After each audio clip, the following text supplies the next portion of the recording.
Olá, sejam todos bem-vindos a mais o Resenhando. Eu sou a Cleane e hoje nós vamos falar sobre um tema muito bacana para a gente, que é a importância de ler e contar histórias, e também sobre a obra Mãe África, Mitos, Lendas, Fábulas e Contos, livro juvenil publicado pela Paulus Editora. E para falar do tema, eu converso com o autor, escritor, ilustrador e também contador de histórias, o Celso Sisto. O nosso convidado é formado em letras, artes cênicas, artes visuais, é especializado em literatura infantil e juvenil, mestre em literatura brasileira, também é doutor em teoria da literatura e pós-doc em educação. Pela Paulus Editora, ele publicou as obras Emborrado, Mundaréu e Mãe África. Celso Sisto, seja bem-vindo. Muito bom. Muito obrigado, Cleane, pelo convite, por estar aqui para levar esse papo, né, sobre esses assuntos que são tão importantes para a gente, né? Os livros, a literatura, a formação do leitor, né, a sedução da literatura. Quero agradecer a Paulus o convite e aí a possibilidade de estar aí também nessa casa editorial com essas obras muito bem acolhidas. Muito obrigado. Nós que agradecemos pela sua presença. Celso, quando pensamos em histórias, imaginamos um cenário, personagens, cores. Pensando nessa parte, qual a importância de ler e contar histórias?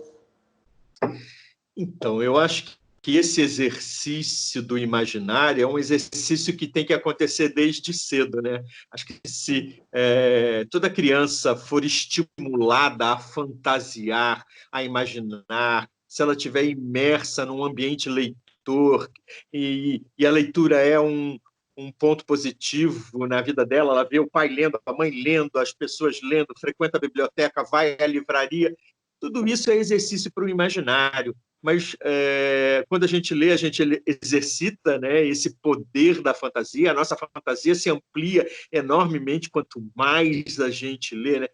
Ou seja, a nossa possibilidade de imaginar coisas, de imaginar outros mundos, outras formas de agir, de ser, de pensar. Acho que os livros eles nos dão ferramentas para tudo isso, né? Quanto mais a gente está imerso, quanto mais a gente exercita, né, dentro desse universo, mais, inclusive, a gente se conhece como sujeito, né? E mais a gente tem possibilidade de dialogar com o mundo, né, segundo as nossas convenções, os nossos critérios que vão sendo formados à medida em que a gente vai sendo formado leitor também, né?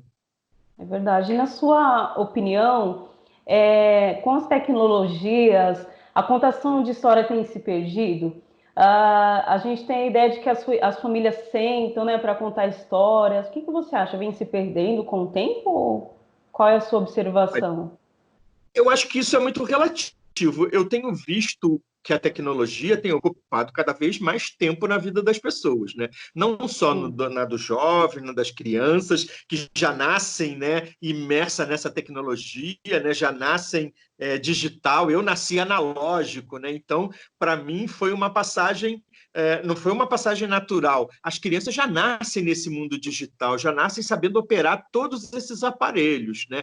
Agora, eu costumo dizer que ninguém resiste ao fascínio de uma história bem contada, né? Não tem máquina, não tem televisão, não tem telinha de computador, de celular, que resista à presença física e a uma história bem contada.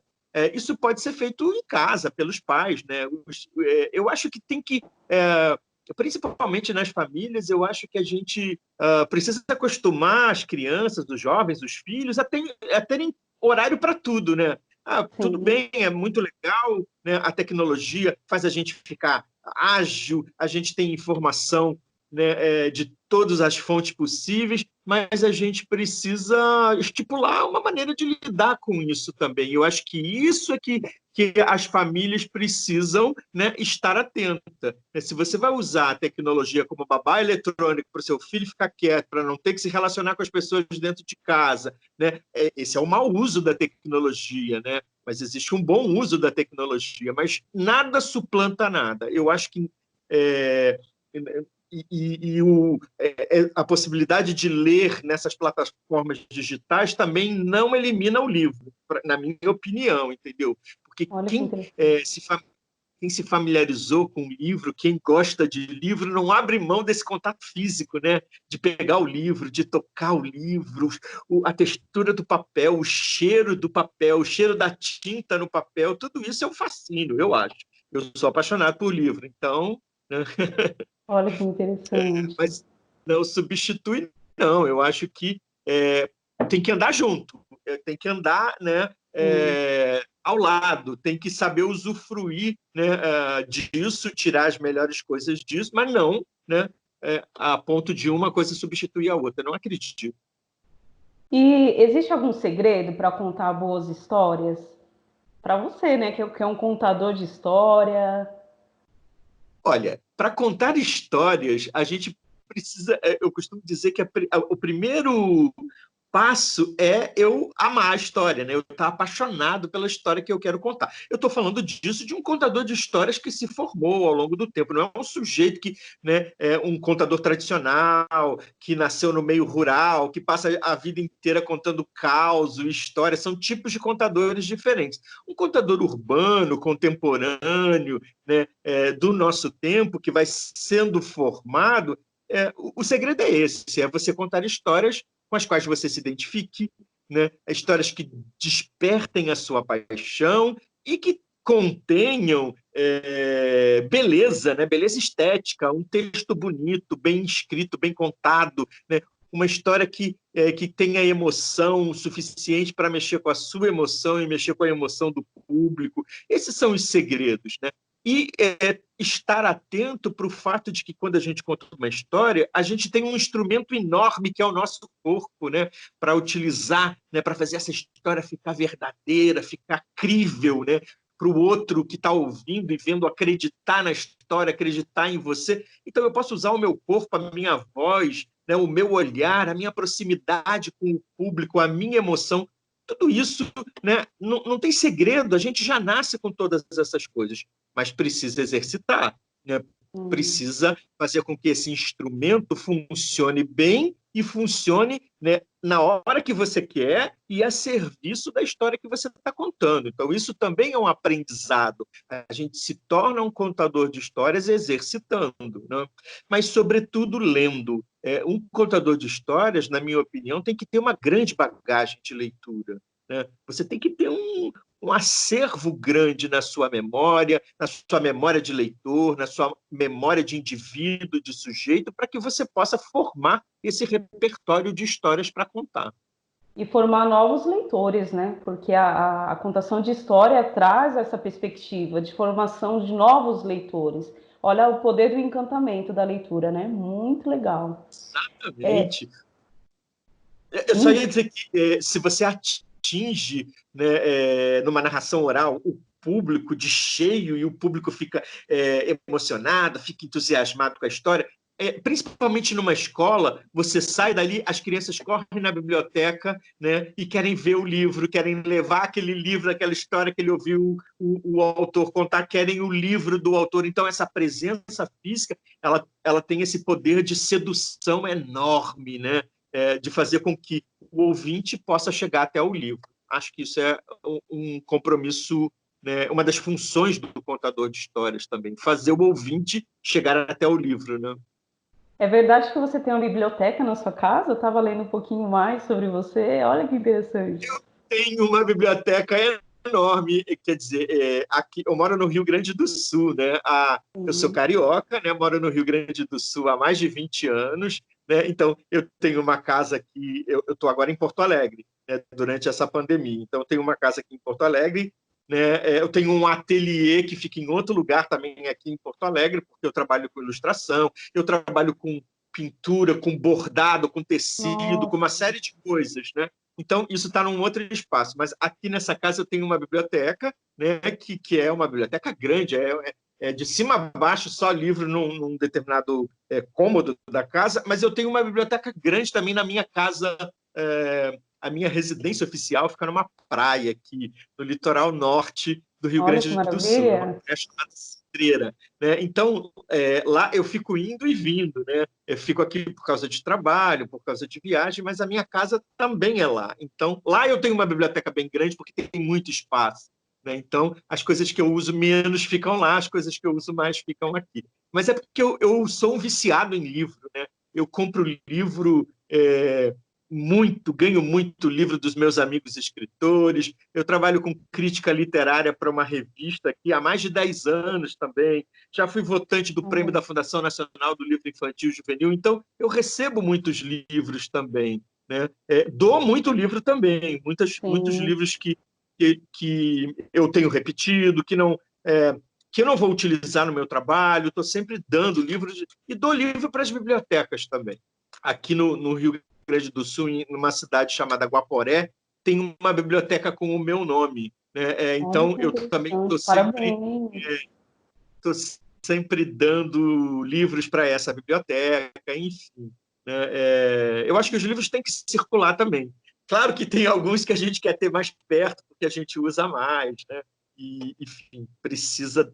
Eu sou professor universitário também, estou sempre dando aula, então, né, aquela coisa, nossa, precisa do livro, tem que estar ao alcance da mão, né? Você tem que ir ali e poder pegar o livro na estante, na prateleira, embora as minhas bibliotecas sejam um pouco bagunçadas. Então, às vezes, eu demoro muito para achar o livro, porque eles nunca estão no lugar, eles sempre estão fora do lugar, porque eu usei e não botei no lugar, alguém mexeu, enfim. Mas é normal. Acho que essa coisa significa que está sendo usado, né? Que está sendo movimentado. Isso é bom. Celso, você publicou pela Paulus a obra Mãe África. Eu até vou trazer aqui para a nossa conversa. Eu comprei aqui essa obra com muito carinho, porque eu gosto muito dos contos, né? Já li bastante, né? Depois a gente vai conversar um pouquinho.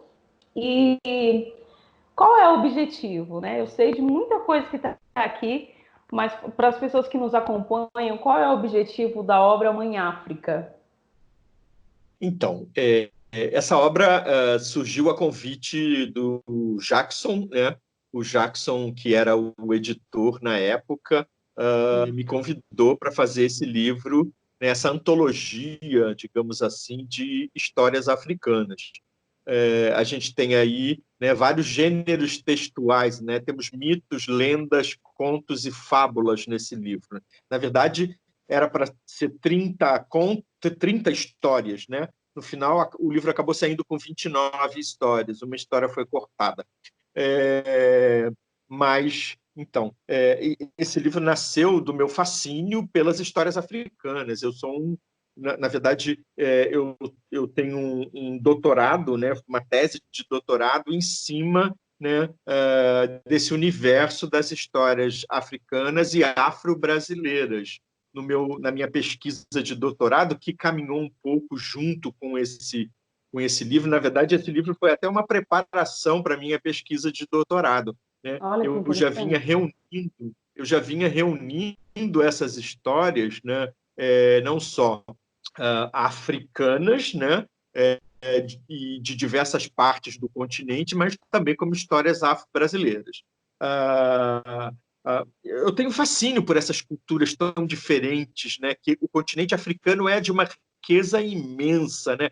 Você tem países muito diferentes, você tem uma África negra, você tem uma África branca, você tem uma África muçulmana, né? Você tem uma África do deserto, né? Você tem uma África litorânea, enfim. E, às vezes, dentro de um único país africano, você tem grupos étnicos, muitas culturas, às vezes 20 e tantas culturas e línguas diferentes dentro de um mesmo país. Né? Enfim, essa riqueza cultural dos países africanos é que me interessa. Né? Como é que eles lidam com esse universo ficcional e com essa memória, né? Através das histórias, enfim. É isso que me interessa. E nesse livro, o objetivo era mostrar um pouco dessa diversidade da África, porque às vezes as pessoas falam da África como se a África fosse um país e não fosse, né, do jeito que falam, parece que é uma coisa una. É um continente, né? É um continente enorme, Muita né? gente. Olha só, com tantos países, com tantas culturas, com tantos grupos étnicos, né? Com línguas diferentes, com costumes, né? diferentes, com uma produção artística diferente. Então, isso eu acho fascinante.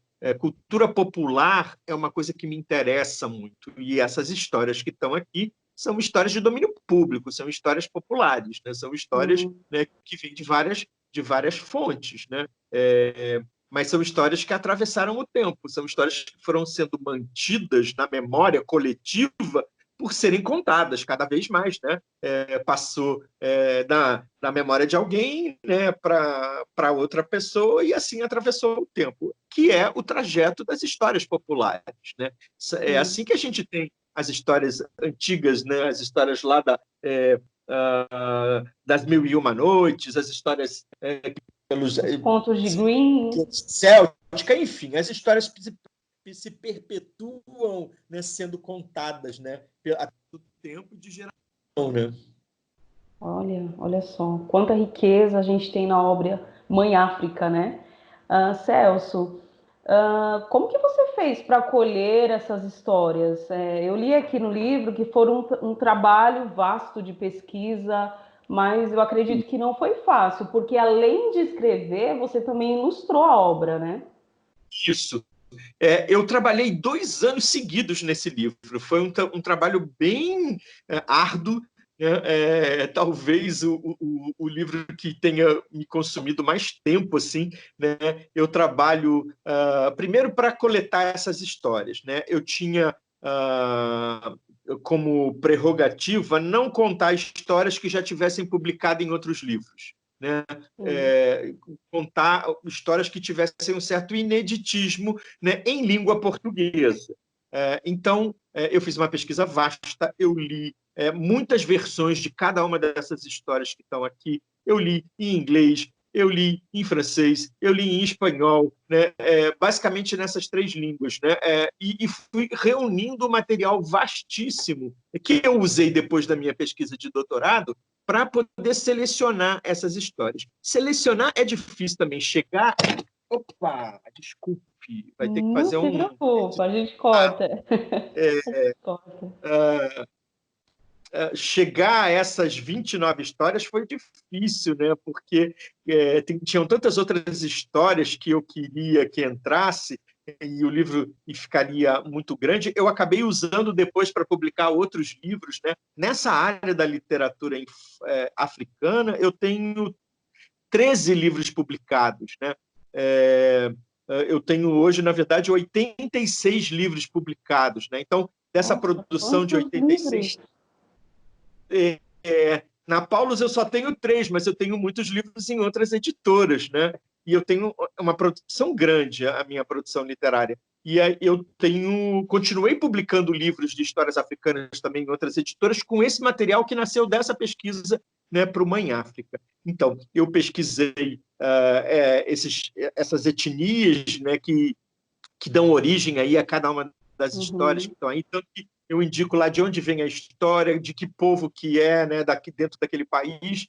E as ilustrações também me obrigaram a uma pesquisa, porque eu queria trabalhar com os símbolos daquele lugar, eu queria trabalhar com as cores daquele lugar. Então, a gente tem uma ilustração que abre cada uma das histórias, né? E ali naquelas ilustrações eu uso as cores daquele país, eu uso os símbolos daquele país, e o desenho principal, que é o que está no centro, ele é sempre preto e branco, né? Então, eu trabalho com uma moldura, essa do baobá, né? Do coração do baobá, que é essa ilustração que você está mostrando, né? Eu tenho, então, essa moldura colorida em volta, o texto, o principal personagem, né? No meio, né, no centro da ilustração em preto e branco, e dentro desse personagem tem símbolos africanos daquele lugar, daquela etnia, né? Eu pesquisei máscaras africanas também, né, para poder trabalhar nesse livro, porque a gente abre com uns íconezinhos, né? Sempre tem uma máscarazinha africana em preto e branco Olha só. ali na abertura de cada história, né? De cada livro. Muito Isso foi uma interessante. pesquisa grande. eu fiquei 2 anos produzindo esse livro, produzindo não só a minha versão das histórias, né, e as ilustrações desse livro. Mas esse livro só me deu alegria, né, porque ele já está aí Tá há tanto dando. tempo e ele já foi comprado pelo governo federal, já entrou num monte de programas, né, governamentais, municipais, estaduais. É um livro que circula muito, é um livro que as pessoas citam muito, as pessoas gostam muito desse livro, né? Os professores, os leitores, os contadores de histórias, enfim, ele tem uma margem de leitores muito grande. Eu fico muito feliz. A primeira edição foi em 2007, ele já está na quinta reimpressão, né? Olha que Olha interessante. só, Isso porque eu a gente comprei essa, né? Aí deve até estar em mais. Olha só, muito interessante. o livro está aí há 13 anos já e é um livro muito conhecido mesmo. As pessoas conhecem bastante esse livro. E eu também eu tenho fascínio, agora que eu estou com um livro aqui também, está bem aqui do meu lado. Que legal. eu, eu gosto muito de trabalhar com tecido na ilustração. Então, na capa, principalmente, eu usei um tecido africano de verdade. Esse fundo verde aí é um tecido africano, né? Olha, E eu pintei, né, essa personagem que para mim, essa mulher arrastando um monte de coisas, né, máscaras, coisas africanas. Né? Ela é a mãe África. É, ela foi feita em papel em cima do tecido, né? Ela está em cima do uhum. tecido. Então, é uma coisa que eu gosto muito dessa mistura de colagem com ilustração, com pintura, né? Que tem O muito a livro ver está com lindo. a minha estética. Uma das linguagens que eu gosto para ilustração é essa, dessa mistura. Maravilha, Celso. Olha só, a gente poderia dizer que são contos populares, assim como a gente tem os contos do Nordeste, né? São contos que não foram traduzidos, né, para o português e são inovações, né? Poderíamos dizer assim, são contos que permanecem, né, na tradição do continente africano, mas são populares, que permaneceram de geração em geração. É isso, né? Isso aí. Todas essas histórias estão na categoria das histórias populares, né? Seja os mitos, as lendas, as fábulas e os contos que estão aí dentro estão nessa categoria do popular, né? São de domínio público, atravessaram o tempo, né? Hoje algumas dessas histórias já aparecem em outros livros aí recontadas por outros autores de outros jeitos, né? Mas quando eu publiquei o livro, muitas dessas eu acho que a maioria dessas histórias nem eram conhecidas aqui. Né? E Sim. tem um episódio muito curioso, né, que tem a ver com o fascínio, para mim, das histórias africanas e que tem a ver com o núcleo central desse livro. Todo mundo é apaixonado pelo Coração do Baobá, que é essa história, né, que é a última história, se eu não me engano, do livro. Né? Isso mesmo. Ela encerra o livro. Essa história é unânime, assim, as pessoas adoram. Mas acontece que eu passei anos como contador de histórias contando uma outra versão dessa história que não é essa que está aí, né? Que não é essa com o texto que eu escrevi. Porque, na verdade, eu me apaixonei pelas histórias africanas ouvindo uma contadora de histórias argentina, né, na Feira do Livro de Buenos Aires, contar uma história africana em espanhol. Olha que loucura, né? Ouvir uma história africana, né, na boca de um argentino e em espanhol, não era nem a língua, né, étnica do lugar, enfim. Né, e eu fiquei tão alucinado, tão fascinado com essa contadora contando essa história. Né, ela chamava de A Lenda do Baobá. E Sim. eu, quando recontei ela, batizei a história de O Coração do Baobá. E essa história é a minha. Assim, ela é a que abriu todas as portas das histórias africanas, porque foi a partir dela que eu comecei essa pesquisa. Olha que interessante. Eu me apaixonei pelo seu livro conhecendo essa história, numa contação de história. E o que me chama a Isso. atenção é a musicalidade, porque em determinado momento quando o baobá canta, né, para a lebre, tem uma música muito interessante. Qual que é essa relação de envolver musicalidade no contexto histórico? A gente poderia falar Então, assim rapidamente? as histórias africanas, né, e, sobretudo, as histórias contadas pelos contadores tradicionais, os griots da África Negra, né, ou os contadores de outros lugares da África que recebem outros nomes, né, as linguagens artísticas são todas, de certa forma, utilizadas na vida do contador. Então, os contadores tradicionais, eles cantavam, eles dançavam, eles tocavam instrumentos, eles compunham, eles presidiam rituais, né? Eles iam na guerra incitando as pessoas para lutar, eles funcionam como diplomata, enfim, essas funções múltiplas do contador tradicional, do griot, né? E essas linguagens artísticas que se encontram dentro desses contos, né? De certa forma, a gente perde, né? De estar por escrito aqui. Mas a maior parte das histórias africanas tem músicas, tem melodias, tem cantigas, né? E isso vai aparecer aí nesse livro, não só nessa história, como em outras histórias, né? É claro que não tem a partitura, né?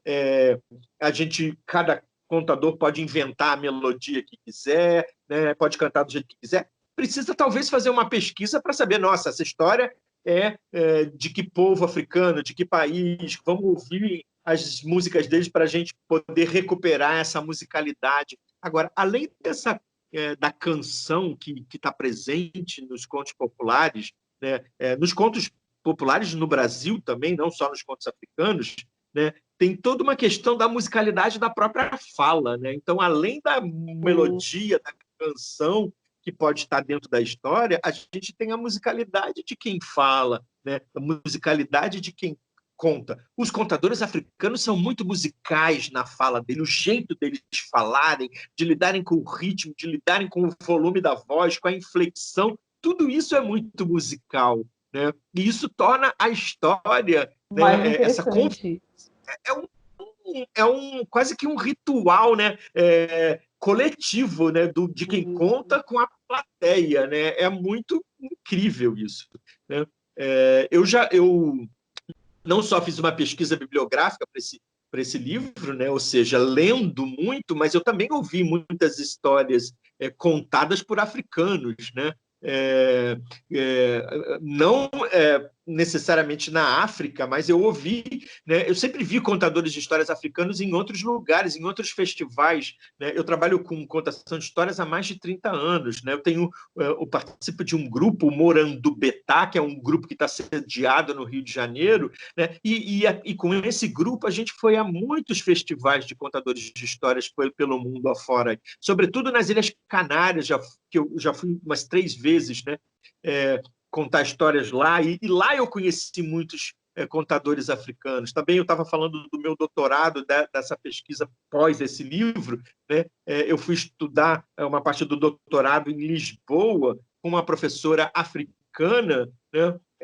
E fui também auxiliar ela, dei uma disciplina na universidade, mas 90% da turma era de africanos, né? Tem muito africano da África portuguesa, principalmente, morando em Lisboa e estudando em Lisboa. Né? Então, eu sempre tive bastante contato com essas histórias, né? Narradas oralmente também, né? O que alimenta o meu desejo de continuar contando e pesquisando essas histórias. Olha, parabéns mesmo pelo trabalho, muito interessante. Quem quiser conhecer a obra Mãe África, né, a gente tem disponível aí na livraria da Paulus, espalhada por todo o Brasil. E o mais interessante é que a gente aprende, né, com as pessoas, com as crenças. O livro é uma explosão de cores, né? Só quem pegar o livro vai ver mesmo do que eu estou falando, né? É uma alegria a gente ter histórias como essas e a gente agradece a você, né, por toda a dedicação. Nossa, eu agradeço à editora por ter publicado o livro e poder fazer com que essas histórias cheguem na mão dos leitores, né? E continuem circulando pelo mundo, né? Isso só traz coisas boas para todos nós, né? Muito obrigado Você, mesmo. Nós que agradecemos. Ô Celso, para todo mundo que está em casa, vivendo esse momento de isolamento social, para as crianças, para as famílias, para os educadores, contadores de histórias, qual mensagem que você deixaria para a gente? Olha, eu vejo as pessoas às vezes estão reclamando de estarem em casa, de estarem isoladas. A gente tem que olhar pelo lado bom disso, né? Vamos aproveitar isso, das pessoas estarem juntas, as famílias estarem perto, os pais com os filhos, enfim, e fazer disso um momento de encontro, né? Eu acho que é um momento da gente olhar para dentro, olhar para as pessoas que estão próximas, procurar ser criativo nessa nova rotina dentro de casa, né? Fazer com que os livros, né, façam parte e as histórias façam parte dessa mediação, né, das pessoas dentro da mesma casa. Né? Então, é muito legal que um pai possa pegar um livro e ler para o seu filho, contar uma história. As crianças têm muita curiosidade de saber da vida das pessoas mais velhas também. Então, não é só história de livro, pode contar a história da sua vida, né, a história da sua família, propor brincadeira, criar tanta coisa a partir das histórias. Eu, né, logo que começou a pandemia, eu tenho uma sobrinha Sim. neta que mora em Brasília e que é muito minha amiga, aluna. Né? A gente é super amigo Que e ela é nome super lindo. agarrada. E aí a minha cunhada me pediu para contar a história, para propor algumas atividades para a aluna nesse período de pandemia, de isolamento. Então, eu comecei a gravar. Todos os dias eu gravava um poema, né, de autores que eu gosto, né, gravava em vídeo, né, e a partir desse poema eu propunha uma atividade para aluno, uma brincadeira. Né? Então, falei lá um poema que falava sobre a cidade. Aí pedi para a aluna, quem sabe a gente vai fazer uma pesquisa sobre a cidade, vamos desenhar as ruas da cidade, vamos desenhar a quadra onde você mora, porque Brasília é dividida em quadras, em blocos, né? Sim. Vamos ver se a gente reconhece a vegetação. Enfim, a partir de cada poema eu fui fazendo uma brincadeira. Vamos fazer um dominó de palavras que a gente ouviu nessa história. Enfim, eu ia propondo e ela mandava, em resposta a isso, mandava o vídeo, né, dela fazendo as atividades e depois ela apresentando, porque ela queria ler os textos que ela tinha escrito. Né? Ela está com 7 anos, a aluna. E, enfim, foi um momento muito, muito legal. Eu fiz vários, gravei vários. Depois a escola começou a mandar muita atividade para casa, né? Quando realmente ficou instituído que as escolas iam funcionar desse jeito, aí a gente parou um pouco com a brincadeira, mas eu estou sempre mandando coisa para ela. Então, esse momento é um momento para a gente, né, se comunicar também com as pessoas que estão próximas, né, e se comunicar de uma forma lúdica, né, brincar, contar histórias, lembrar das brincadeiras da nossa infância, dos jogos. Eu me lembro que a minha infância foi uma infância permeada por jogos, a gente ficava em casa jogando, né, na mesa, jogando todo mundo, pai, mãe, primo, tio, avô. Né? Essas coisas são muito legais. Por que não aproveitar esse isolamento para a gente fazer isso e, sobretudo, para contar e ler boas histórias? Celso Sisto, muito obrigada pela sua participação. Fiquei muito feliz mesmo de conhecer de perto, né? Meio virtual, mas a gente acaba conhecendo um pouco do autor, né? Muito obrigada pela sua participação no nosso Resenhando. Um abraço para você e até a próxima. Até a próxima. Muito obrigado. Foi um papo super delicioso. Eu que agradeço o convite aí. E espero que todo mundo continue lendo muitos livros. Não necessariamente o meu, não precisa ser. Pode ler de outros também. Né?